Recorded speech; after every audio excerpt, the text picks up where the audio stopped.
নমস্কার বন্ধুরা, প্রিয় ফুড কিচেনে তোমাদের সবাইকে স্বাগতম। আজ আমি করব শাক ভাজা আর আমুদি মাছ ভাজা। তাই মাছগুলো নুন হলুদ মেখে ভেজে নিব। মাছগুলো কড়া করে ভেজে নিয়েছি, ভাজা হয়ে গেছে, এবার তুলে নিব। এবার এই তেলে দিয়ে দিব রসুন কুচি আর দিয়ে দিব বোম্বাই লঙ্কা। এবারে দিয়ে দিব কেটে রাখা শাকগুলো, দিয়ে দিব স্বাদ মতো নুন আর হলুদের গুঁড়ো।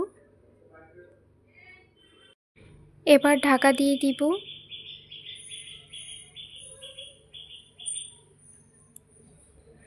শাকগুলো সেদ্ধ হয়ে গেছে, এবার শাকগুলো একটু ভাজা ভাজা করে নেব।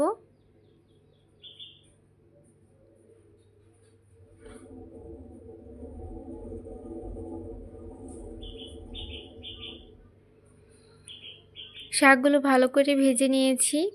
এবারে দিয়ে দিব স্বাদ মতো চিনি। শাক ভাজা এভাবে করে খেয়ে দেখবে, খুবই ভালো লাগবে খেতে। বোম্বাই লঙ্কা দিয়ে সুন্দর একটা ঘ্রাণ আসবে, খেতেও ভালো লাগবে। শাক ভাজা হয়ে গেছে, এবার নামিয়ে নিব।